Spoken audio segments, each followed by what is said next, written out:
All right. Hello, everyone. This is Kurt Verone. Pardon me while I'm trying to get this organized here, but I am flying solo for this edition of File Law Roundup.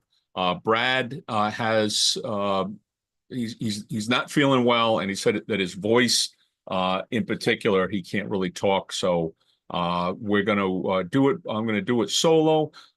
We may do a more in-depth edition. I believe he said he has some time on Thursday, so we may sign in again on Thursday. And there's a couple of cases, in particular, one on the First Amendment, I think is pretty significant, that I want to kind of get Brad's input on. So, but at any rate, we're going to get started. And the first case we've got is a social media case out of Memphis, where a firefighter posted something inappropriate, and you can read the complaint. I'm not going to get into the details of it. It's pretty weak, what he had posted, and he had a disciplinary history. And so the issue here was whether or not the both the fire department as well as the Civil Service Commission properly handled the sort of administrative part of discipline, which is you in order to be fair when you're handing out discipline, you need to be consistent. And there was a question about whether or not other firefighters had posted things that might have been even more inappropriate, and they didn't get terminated. They got disciplined, but they didn't get terminated. So the question in this particular case was whether or not termination was the appropriate penalty. The firefighter, again, was terminated by the department, challenged it before the Civil Service Commission. The Civil Service Commission upheld the termination. They referenced some of the other discipline, but apparently, according to at least the Tennessee Court of Appeals, they didn't fully explain why they felt termination was appropriate here, but not appropriate in those other cases. And so the Court of Appeals sent it back now, both back to the trial court and then back again, instructing the trial court to send it back to the Civil Service Commission, to have the Civil Service Commission explain a little bit more why they felt termination was appropriate here, and perhaps distinguish the previous cases. So interesting case. Just goes to show again that social media cases are, we're still having that problem. It's a problem that's not going to go away. And again, the need for a good social media policy.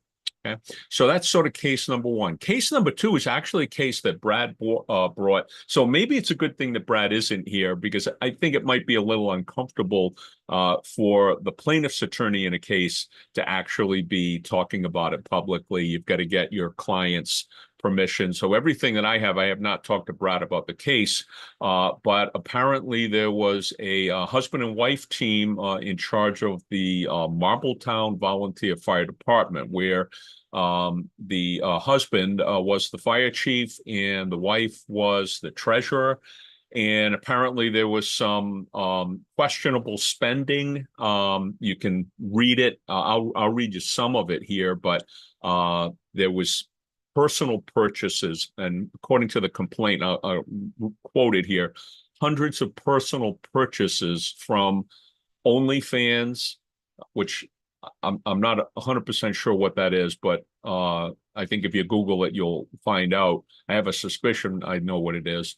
Various stores, PayPal, Venmo transfers, eBay transactions, Facebook transactions, Lowe's, Wegmans, Hotel Engine, which I'm not familiar with, Walmart concession stands, Hobby Lobby, New York State parks, restaurants, Verizon, etc. So there were a number of questionable expenses that they were not able to explain why they were fire department related, and now they're suing them for $125,000. So again, not the first husband and wife team to be in this exact situation.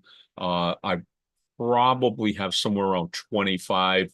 The fact that there's a female involved, again, we've talked about the pink crime problem, or pink collar theft problem. It remains a problem. So sometimes we tend to think that embezzlement and fraud and so on is really limited to men. And the truth is it's 50-50. Women are more likely to do it, but it's truly one of those 50-50 types of offenses. So we've got to just, have the right checks and balances in place so that we're not confronted with those types of problems. And this goes both in volunteer fire companies. I haven't seen a husband and wife problem in a union, but certainly the theft problem exists in unions as well. And for the same reason that we have it in volunteer fire departments, the challenge becomes, first of all, who's going to do the dirty work of being the treasurer? No one is, there certainly isn't a glorious position, and the burdens that we put on them, we try not to make it unreasonably difficult, but the burdens that we put on them can cause people not to want to do it, and they push back, and so as a result we end up not having the right kinds of controls in place, and then it's easy for a theft to occur. Next case is out of Honolulu, and there was apparently a fire that they believe, or at least they allege, was related to a faulty oxygen system. And I'm a little confused. Again, it was written, the complaint is written by an attorney who's not familiar with all of the terms. They're getting it secondhand from the clients and maybe their own research, but they kind of are talking about a portable oxygen system, and then they made a connection to the vehicle-based oxygen system, and then they put them on a CPAP. So there's the question about exactly where the malfunction was. Bottom line was, what's undisputed apparently is that there was a fire, there was an explosion, it was oxygen related. When the explosion occurred, they must have been pretty close to the hospital. The driver of the ambulance stopped the ambulance, got out, went over to the back doors, opened the doors, and the medic who was in the back, of the firefighter, the EMT who was in the back, was pretty seriously injured as well. He exited the vehicle and immediately ran to the emergency room for his own medical needs, but they were not able to get the patient out. And so there's allegations that there was certainly a breach of the duty. And in the same lawsuit, they're going after Honolulu, and each of the EMTs. But they're also going after some of the medical device manufacturers and providers, the folks who sold it and I'm sure installed it. So kind of combining, a negligence suit against the city, as well as going after the manufacturers as well. So unfortunate death-related lawsuit here. Next case here is the one that I really want to spend some time with Brad talking about. It's a First Amendment case.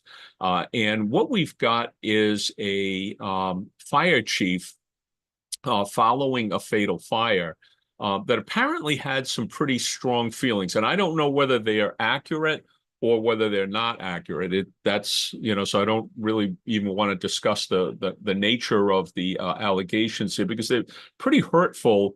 On either way, if they're true, they're hurtful. If they're false, they're hurtful. So you can read the issues there, but it's out of Flint, Michigan. But the question here is First Amendment and free speech, and the classic fire service case, so the one that I use when I lecture on this, is the Foley case, Foley versus Town of Randolph, out of the First Circuit in Massachusetts. And that was a case where following a fatal fire, we had a fire chief that made a public statement that there was some staffing concerns, there was some funding concerns that may have contributed to the deaths of two young boys in that community. And he ended up being disciplined. So in Foley, you have a case where a fire chief at a press conference made some statements, and he was disciplined on account of the statements. In the Flint case, we've got a different situation where the fire chief apparently made some statements. I'm not sure that they necessarily became public, but the mayor wanted him to make some statements, and he refused to make those statements, and as a result, he ended up being terminated. So to distinguish the Randolph case or the Foley case from the Flint case, The Flint case is where you're being disciplined for not making a public statement. So there's a distinction there, and there's a question about whether or not the principle in the Foley case and the Foley case out of Randolph, that pretty much squares with current First Amendment law, that when you're speaking as a spokesperson for the fire department, you have no First Amendment protection. Okay, but that's where you have made the statement and now you're being disciplined. The Flint case, it's a little bit different in that your employer, your boss, the mayor, is trying to force you to say something that you think is false. And Foley actually argued that, and the court sort of rejected it because they said, no, that's a different scenario. You weren't being forced to make the statement. You made the statement, and now you're being punished for it. Here, the allegation, at least in the Flint case, is that he's being punished for not making a false statement. So again, there's a distinguishment between the two cases. I don't know how much daylight if the case goes to the U.S. Supreme Court, how much they're gonna see there. But at any rate, the decision that we see here by the Sixth Circuit Court of Appeals is essentially saying that the chief in Flint has effectively made a First Amendment claim, and essentially, he has the right now to take that claim to trial. And in addition, the mayor does not have any sort of immunity because the First Amendment is pretty much a clear First Amendment violation if what he is alleging is true. And that's where it's really going to take the trial court to determine whether or not the allegations in true. But bottom line is that the mayor is not going to have any sort of immunity based on the allegations that were made. So that'll be an interesting case. I hope that Brad and I can kind of get into a little bit more detail on that case later on this week. Okay. And then the last case is out of California. And we've got a situation where a firefighter, off-duty firefighter, apparently made some inappropriate remarks that were video recorded by the driver. There was some conflicting information about whether or not there was an accident or whether it was just a traffic dispute. But bottom line is you've got a firefighter off duty, making some remarks to the driver, referencing the fact that he's a firefighter. And now the question becomes, can the fire department discipline the firefighter? And the department is moving forward with discipline of the firefighter in this regard. So this will be an interesting one to follow. Again, I haven't seen any definitive discipline come out yet, other than he has been relieved of duty. I believe he's on either administrative leave or suspended with pay. But we'll see how that all works out. But again, this you could argue this is a social media related because the fire department became aware of it when the video was released, I believe, on TikTok, and there was a First Amendment type of person that apparently picked it up, and the identity of the firefighter wasn't immediately known. So he was trying to reach out through social media to see if anybody could help identify what department he came from and who the firefighter was. So the bottom line, there's a social media connection to this one. And again, we're sort of at the very beginning of this one, and we'll see if indeed he is discipline for it, and then if the discipline holds, because there's some questions about off-duty conduct. Can it be regulated? The bottom line, it can be, but there has to be some impact to the employer. So the fire department is going to have to show that somehow this impacted the employer, which I think when you start getting into racially offensive activities off duty, it's not all that hard for the employer to make that connection to the impact to the person's employer. So Again, interesting case, and it'll be a while before we get a definitive ruling on that, assuming that it does get appealed. Whatever discipline comes down does get appealed. So, that's a quick thumbnail of last week's cases. We look forward to Brad coming back here on Thursday and being able to kind of delve into some of the cases in a little bit more detail.